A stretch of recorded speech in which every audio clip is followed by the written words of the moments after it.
Assalamualaikum warahmatullahi wabarakatuh. Perkenalkan, nama saya Habibur Rahman dengan NIM F1D 016034. Pada kesempatan ini, saya akan mempresentasikan skripsi saya dengan judul Rancang Bangun Sistem Informasi Pemetaan Wisata Taman Hutan Raya Nuraksa dengan model arsitektur microservice. Langsung saja kita akan membahas latar belakang dibuatnya sistem ini. Pariwisata menjadi andalan utama bagi sumber devisa negara, karena Indonesia merupakan salah satu negara dengan beraneka ragam wisata yang dapat dikunjungi. Salah satu wisata yang dapat dikunjungi yaitu Taman Hutan Raya Nuraksa atau Tahura Nuraksa yang berada pada Provinsi Nusa Tenggara Barat. Tahura ini memiliki 11 wisata yang dapat dikunjungi seperti air terjun Segenter, Gua Pengkoa, koleksi satwa berupa rusa, dan lain-lain. Tahura Nuraksa juga sebagai satu-satunya kawasan konservasi di Nusa Tenggara Barat yang memiliki potensi wisata alam maupun keanekaragaman biodiversitas baik flora dan fauna, sehingga masih banyak sistem informasi yang diperlukan untuk Tahura Nuraksa itu sendiri. Dalam observasi langsung menuju lokasi wisata, peneliti mendapat kesulitan dalam mendapatkan info denah ataupun rute ke lokasi wisata, karena Tahura Nuraksa memiliki hutan dengan daerah geografis yang luas dan punya karakteristik. Sehingga, dari berdasarkan observasi peneliti, kebutuhan masyarakat, UPTD Tahura Nuraksa juga berdasarkan referensi contoh-contoh sistem informasi konservasi di mana fitur atau kebutuhan utama adalah sistem informasi geografis. Dalam hal ini, khusus pariwisata pada Tahura Nuraksa. Melihat dari banyaknya model aplikasi yang dapat dikembangkan untuk Tahura Nuraksa dalam jangka panjang guna untuk keperluan pariwisata, pembelajaran, ataupun penelitian, di mana memungkinkan penskalaan yang lebih baik dan pengembangan yang lebih cepat, sehingga model arsitektur microservice perlu dilakukan sebagai langkah awal dalam membangun sistem. Dari sebuah buku dengan judul Microservice Pattern oleh Chris Richardson, dari pemaparannya, metode waterfall akan menyia-nyiakan microservice dan disarankan untuk menggunakan metode Agile, sehingga penulis menggunakan salah satu metode Agile, yaitu Extreme Programming. Dari pemaparan latar belakang sebelumnya, penulis bertujuan membuat sistem informasi pemetaan wisata pada Tahura Nuraksa dengan model arsitektur microservice. Kemudian, rumusan masalah. Yang pertama, bagaimana cara mengumpulkan data yang dibutuhkan sistem seperti data user, data geografis, objek-objek wisata, maupun data-data yang mengenai informasi tentang Tahura Nuraksa. Yang kedua, bagaimana cara merancang dan membangun microservice untuk dapat digunakan oleh sistem yang akan dibuat. Yang ketiga, bagaimana cara membangun SIG Tahura Nuraksa dengan service yang telah dibuat sebelumnya dalam mengelola informasi data user, mengelola objek wisata, melihat informasi jarak pengguna aplikasi ataupun rute dengan objek wisata yang dituju, melihat event-event pada Tahura Nuraksa, dan melihat marker point lokasi wisata dan kondisi cuacanya pada peta Google Maps. Selanjutnya, batasan masalah. Yang pertama, sistem informasi ini hanya diperuntukkan wisata yang ada pada Tahura Nuraksa. Kemudian yang kedua, sistem informasi yang akan dibuat berbasis web dan mobile, yang mana berbasis web menggunakan bahasa pemrograman JavaScript dengan framework React, dan sedangkan berbasis mobile menggunakan bahasa pemrograman Dart dan framework Flutter, serta microservice-nya menggunakan Node.js. Yang ketiga, pembuatan peta wisata alam ini menggunakan peta dari Google Maps. Yang keempat, sistem yang dibangun merupakan sebuah sistem informasi yang dapat digunakan oleh masyarakat dan admin Tahura. Yang kelima, sistem ini membutuhkan koneksi untuk dapat diakses. Nah, sekarang tujuan penelitian. Yang pertama, mengumpulkan data yang dibutuhkan sistem seperti data user, data geografis objek-objek wisata, maupun data-data yang mengenai informasi tentang Tahura Nuraksa. Yang kedua, merancang dan membangun microservice dengan menggunakan Node.js. Yang ketiga, membangun SIG Tahura Nuraksa dengan service yang telah dibuat sebelumnya berbasis web dan mobile dalam mengelola informasi data user, mengelola objek wisata, melihat informasi rute pengguna aplikasi dengan objek wisata yang dituju, melihat event-event pada Tahura Nuraksa, dan melihat marker point lokasi wisata dan kondisi cuaca pada peta Google Maps. Nah, selanjutnya, tinjauan pustaka. Penulis mengambil 8 tinjauan pustaka, antara lain, yang pertama, Sistem Informasi Geografis Pemetaan Bencana Alam Kota Brebes menggunakan metode Extreme Programming karena kurangnya informasi bencana alam di kota Brebes sehingga dibuatkan sistem yang menampilkan informasi yang memperkirakan cuaca, peringatan titik rawan-rawan bencana, dan penanggulangan atau penanganan evakuasi bencana. Yang kedua, implementasi teknologi microservice pada pengembangan mobile learning. Dalam implementasinya, service dipecah-pecah menjadi entitas yang berdiri sendiri. Dengan demikian, kegagalan pada suatu entitas tidak mempengaruhi aplikasi secara keseluruhan. Yang ketiga, analisis model arsitektur microservice pada sistem informasi DPLK. Sistem ini karena banyaknya tanggung jawab yang perlu dikelola dalam sistem DPLK, menyebabkan sistem akan sulit untuk beradaptasi terhadap perubahan kebutuhan. Kompleksitas inilah yang dipecah dalam beberapa service dengan pendekatan microservice. Kemudian yang keempat, desain dan analisis arsitektur microservice pada sistem informasi akademik perguruan tinggi dengan pendekatan ATAM studi kasus Igracias Universitas Telkom bertujuan mendesain konsep arsitektur pada sistem Igracias sehingga dari 4 koresponden hasil evaluasinya bahwa microservice dapat menyelesaikan permasalahan pada Igracias dengan modularity 100%, independent 100%, maintainability 100%, dan scalability 75%. Kemudian yang kelima, sistem informasi geografis pariwisata Pulau Lombok berbasis Android bertujuan untuk mengetahui lokasi wisata, alat transportasi yang dapat digunakan ke lokasi wisata, mengetahui festival budaya yang ada di Lombok. Hasil pengujian antarmuka sistem 50% sangat baik, 30% baik, 20% cukup. Kemudian yang keenam, desain dan implementasi microservice studi kasus pada layanan taking order aplikasi e-commerce PT XYZ menggunakan arsitektur microservice untuk mengatasi masalah dalam pengembangan aplikasi karena masih dalam arsitektur monolitik. Kemudian yang ketujuh, sistem informasi geografis objek wisata alam di Provinsi Sumatera Utara berbasis mobile Android bertujuan untuk memberikan informasi objek wisata kepada wisatawan dan diharapkan supaya wisata-wisata yang ada dikembangkan hingga dikenal oleh wisatawan. Sistem dibangun dengan platform web untuk admin dan mobile untuk user. Kemudian yang terakhir, sistem informasi geografis pengenalan pariwisata Kabupaten Pacitan berbasis web Universitas Muhammadiyah Surakarta bertujuan sebagai media promosi tempat-tempat wisata yang ada di Kabupaten Pacitan. Informasi yang didapat berupa foto, video, deskripsi, fasilitas, harga tiket, dan koordinat.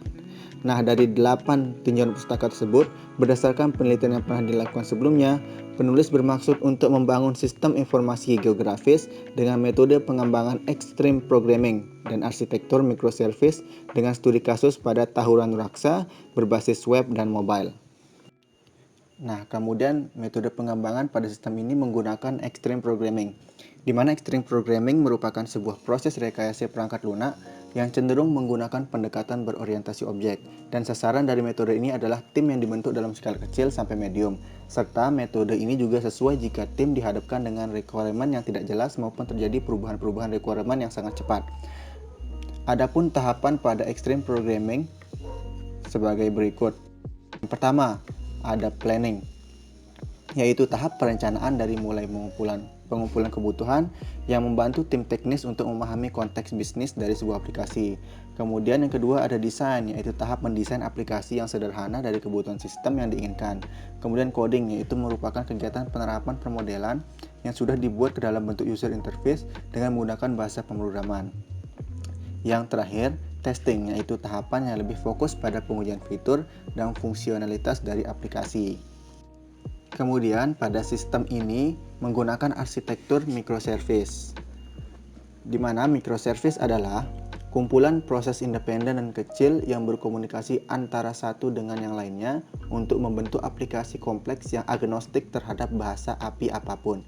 Service-service ini terdiri dari blok-blok kecil terpisah dan fokus pada tugas-tugas ringan untuk memfasilitasi metode modular dalam pembangunan sistem. Sebagai contoh gambar tersebut, terlihat front-end aplikasi memanggil dua layanan yang berbeda. Yang pertama ada service order dan service invoice atau faktur. Layanan ini kemudian secara terpisah menangani pembuatan pesanan dan pembuatan faktur. Kedua service ini memiliki basis kode terpisah dan jika ada kebutuhan untuk berkomunikasi di antara mereka, komunikasi dilakukan melalui API yang disediakan layanan ini. Karena ukurannya yang kecil dan fokus hanya pada satu konteks bisnis, microservice memungkinkan untuk mencapai modularitas yang baik dalam basis kode. Berikut diagram alir dari sistem yang akan dibangun. Yang pertama, memulai dengan studi literatur. di mana pada tahap ini digunakan untuk mengumpulkan data dan informasi yang berkaitan dengan penelitian melalui buku, jurnal, internet, dan situs-situs internet. Dalam melakukan penelitian, penulis mengumpulkan data dan informasi melalui kuesioner, Google Maps, dan observasi langsung. Tahap selanjutnya adalah planning. Dilakukan pengumpulan kebutuhan melalui metode kuesioner Google Form untuk mendapatkan informasi terhadap responden terkait hal yang sistem akan dibangun. Kemudian melalui metode wawancara, didapatkan informasi bahwa dibutuhkan SIG yang memberikan kemudahan dalam menyebarkan informasi mengenai wisata pada Tahura Nuraksa. Kemudian metode observasi dilakukan dengan mengumpulkan informasi tiap wisata seperti deskripsi wisata, koordinat dan rute perjalanan dengan terjun langsung ke lokasi wisata. Langkah berikutnya adalah desain sistem. Berikut adalah use case diagram pada sistem di mana memiliki dua aktor yaitu admin dan user, di mana admin dapat login, logout, mengelola wisata, mengelola user, event, dan peta. Kemudian user hanya dapat melihat peta, lokasi wisata, melihat peta rute atau jarak, melihat lokasi terkini, melihat daftar wisata, dan event. Pada subbab service decomposition, sistem ini menggunakan arsitektur microservice, sehingga langkah-langkah yang perlu dilakukan sebagai berikut. Langkah pertama, mengidentifikasi operasi sistem dari kebutuhan fungsionalnya. Terlihat pada gambar tersebut bahwa beberapa kebutuhan fungsional, seperti sebagai user dapat melihat peta lokasi wisata, menggunakan fungsi cek lokasi wisata. Kemudian langkah kedua, mengidentifikasi layanan yang dapat dibuat dari kebutuhan fungsional sebelumnya. Terlihat dari kebutuhan fungsional sebelumnya, terbuatlah 5 service, yaitu ada peta service, kemudian ada wisata service, kemudian ada event service, kemudian ada user service, dan ada out service. Kemudian langkah ketiga adalah mengidentifikasi layanan API dan kolaboratornya, seperti ketika melihat daftar wisata, servis wisata untuk mendapatkan peta pada servis peta. Pemetaan operasi pada layanan sistem sebagai berikut. Terlihat pada tabel tersebut bahwa ada peta wisata, wisata service, kemudian ada event service, user service, dan out service, dan operasinya beserta kolaboratornya. Dari pemetaan operasi pada layanan sistem, dibuat juga domain model sebagai langkah awal untuk pembuatan kelas diagram, di mana antara lain untuk login, kemudian ada manajemen wisata dan manajemen event. Di mana untuk login terdapat untuk melakukan login, melakukan verifikasi akun pada out. Kemudian pada manajemen wisata dapat melihat lokasi wisata dan mengkategorikan wisata. Kemudian untuk manajemen event dapat melihat deskripsi dari event tersebut. Kemudian kelas diagram pada sistem sebagai berikut. Kelas user dapat melakukan login pada kelas login kemudian divalidasi pada kelas out, sehingga jika berhasil maka user akan melihat halaman dashboard admin dan sebaliknya jika tidak akan mengulangi input kembali pada halaman login. Kemudian, tiap user dapat mengakses satu halaman dashboard admin jika berhasil login. Pada halaman dashboard dapat melihat 0 wisata sampai N wisata, dan tiap wisata memiliki kategorinya dan petanya masing-masing. Pada halaman dashboard juga dapat melihat 0 sampai N event pada sistem. Nah, berikut ini adalah komunikasi antar service. Terlihat pada gambar berikut bahwa browser memiliki ada web dan mobile app, di mana terhubung pada API gateway, di mana service komunikasi antar service-nya antara lain ada out service dengan user service, kemudian ada event service sendiri, kemudian ada wisata service dengan peta service, di mana semua service ini menggunakan PostgreSQL pada setiap service-nya yang dideploy ke Heroku. Pada subbab interprocess communication, dibuatlah activity diagram dan sequence diagram dari aplikasi maupun service system. Yang pertama, activity diagram pada login admin. di mana alurnya pada aplikasi sistem, di mana sistem akan menampilkan form login, kemudian admin akan menginputkan username dan password, di mana pada view login melakukan fungsi login, di mana pada service user akan mengecek user telah terdaftar atau belum. Jika berhasil login, maka akan menuju dashboard dan sebaliknya. Kemudian melihat daftar wisata, alurnya adalah aplikasi sistem di mana sistem menampilkan daftar wisata, kemudian jika user ingin melihat detail wisata, maka sistem akan menampilkan detail wisata, di mana servis wisata akan melakukan get peta untuk mendapatkan koordinat dari wisata yang dipilih. Kemudian pada diagram tambah wisata, terlihat admin akan memilih tambah wisata dan sistem akan menampilkan form. Kemudian admin akan mengisi form untuk divalidasi oleh sistem apakah bentuk form diisi dengan benar atau tidak. Jika benar, maka akan menambah wisata yang ingin ditambahkan. Kemudian pada sistemnya, pada servis wisata akan melakukan add wisata dan add peta untuk menambah wisata. Kemudian pada diagram ubah wisata, terlihat admin memilih salah satu wisata, kemudian sistem akan menampilkan form, di mana admin akan mengisi form sesuai dengan form yang mana akan diubah. Jika berhasil akan menampilkan daftar wisata. Kemudian pada servisnya, servis wisata akan melakukan ubah wisata dan mengubah peta yang ada pada servis peta. Pada diagram hapus wisata, di mana admin akan memilih hapus salah satu wisata, kemudian sistem akan memvalidasi apakah admin yakin untuk menghapus salah satu wisata tersebut. Jika yakin, maka akan menampilkan daftar wisata. Kemudian pada servis wisata, ia akan melakukan delete wisata dan melakukan delete peta.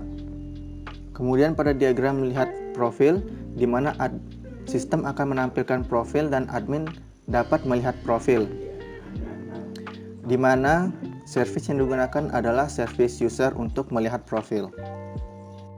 Kemudian diagram melihat lokasi terkini, di mana sistem akan menampilkan peta terlebih dahulu, kemudian user memilih tombol untuk lokasi terkini. Dan sistem akan menanyakan perizinan GPS kepada user. Jika diizinkan untuk melihat GPS, maka sistem akan menampilkan lokasi terkini. Dan kemudian pada digunakan servis peta untuk mendapatkan lokasi terkini. Kemudian diagram melihat rute lokasi wisata, di mana alurnya sistem akan menampilkan peta, kemudian user akan memilih menuju lokasi wisata yang ingin dituju. Kemudian sistem akan melakukan perizinan GPS. Jika diberikan, maka akan menampilkan rute lokasi terkini menuju lokasi wisata, di mana servis yang digunakan adalah servis peta untuk melihat rute lokasi wisata. Pada subbab Transaction Managing Data, akan ada 5 servis yang akan dibuat, antara lain servis user, servis wisata, servis event, servis peta, dan servis out, di mana setiap servisnya memiliki database-nya sendiri menggunakan database PostgreSQL pada Heroku. Berikut IRD pada setiap servis. Servis pertama adalah servis wisata, di mana memiliki entitas wisata dengan properti ID wisata, nama wisata, deskripsi wisata, gambar wisata, dan alamat. Nah, entitas ini memiliki banyak kategori, di mana kategori ini memiliki properti ID kategori, nama kategori, dan ID wisata. Kemudian pada servis peta, IRD-nya sebagai berikut, di mana entitas peta memiliki ID peta, latitude, dan longitude, dan entitas peta ini memiliki cuaca, di mana propertinya adalah ID cuaca, nama cuaca, dan ID peta. Selanjutnya pada service user, di mana memiliki IRD antara lain adalah entitas user saja, di mana propertinya antara lain ID user, nama user, alamat, nomor HP, username, password, role, dan token. Selanjutnya pada service out, di mana hanya memiliki entitas out dengan properti ID out, token, dan ID user. Kemudian yang terakhir, service event, IRD-nya memiliki satu entitas event, di mana propertinya antara lain ID event, judul, deskripsi event, gambar event, tanggal event, dan tanggal post. Nah, selanjutnya adalah GUI design pada sistem. Yang pertama ada GUI design dari halaman login admin sebagai berikut. Kemudian ada GUI design halaman dashboard admin sebagai berikut. Setelah itu ada GUI design halaman daftar wisata admin, di mana akan menampilkan daftar-daftar wisata yang ada. Kemudian GUI design halaman tambah event admin, di mana form tambah event admin sebagai berikut, sama seperti form untuk wisata dan form untuk user, hanya saja berbeda formnya. Berikut juga adalah halaman ubah user admin sebagai berikut. Berikut adalah GUI design untuk pop-up hapus wisata admin, di mana jika admin akan yakin menghapus salah satu wisata, maka akan menampilkan daftar wisata. Kemudian GUI design untuk halaman profil, di mana akan menampilkan username, nama lengkap, dan alamat. Berikut adalah GUI design untuk pop-out logout admin, menampilkan pop-out logout admin jika yakin maka akan keluar dari halaman dashboard admin. Nah, selanjutnya adalah GUI design halaman dashboard untuk user, di mana akan menampilkan dashboard user berupa daftar wisata dan daftar event, di mana menu-menunya ada beranda, kemudian ada peta, dan ada tentang Tahura Nuraksa.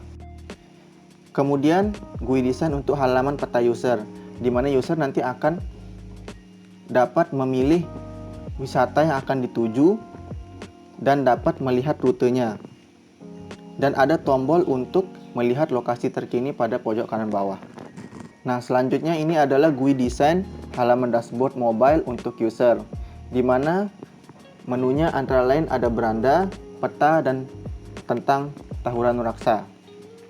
Di sini pada dashboard mobile user menampilkan daftar wisata dan daftar event.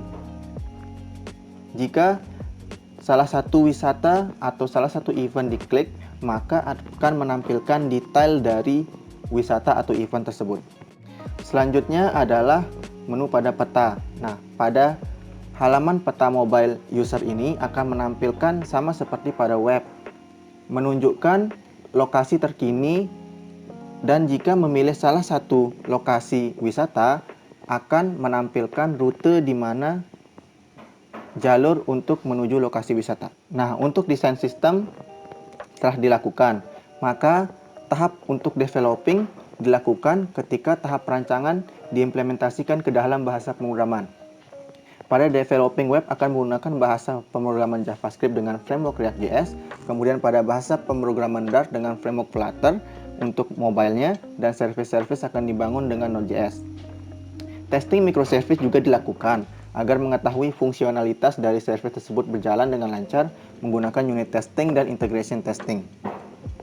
Kemudian tahap selanjutnya adalah deploying service dan aplikasi, di mana deploying service dilakukan dengan menggunakan Heroku sebagai penyedia web service agar aplikasi maupun service dapat diakses.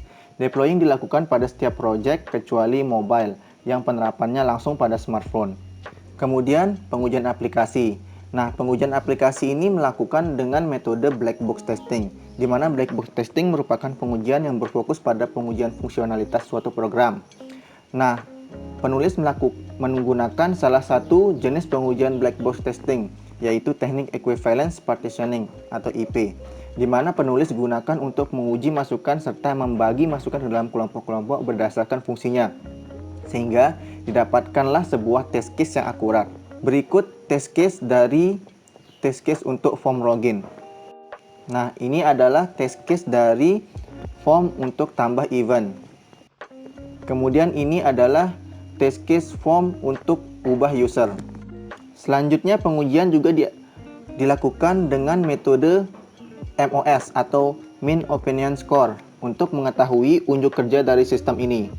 MOS adalah nilai skalar yang telah ditetapkan pada subjek yang diteliti sebagai opini performa dari sistem transmisi, di mana pengujian MOS ini akan melibatkan 30 responden. Penulis membagi responden menjadi 13 orang petugas Tahura Nuraksa, masyarakat 15 orang, 2 orang admin sistem yang akan menggunakannya. Berikut adalah tabel dari nilai MOS dan tingkat kepuasannya, di mana 5 adalah sangat baik, 4 baik, 3 cukup baik, 2 tidak baik, dan 1 buruk. Setelah semua telah berjalan sesuai rencana dan dilakukannya sebuah deploying atau first release atau end release, maka dilakukanlah tahap dokumentasi, di mana sistem ini berfungsi sesuai dengan tujuan dan rancangan yang telah dibuat. Maka dibuatlah sebuah dokumentasi dengan bentuk laporan. Nah, sekian dari saya untuk presentasi skripsi dengan judul Sistem Informasi Pemetaan Wisata pada Taman Hutan Raya Nuraksa dengan model arsitektur microservice. Terima kasih.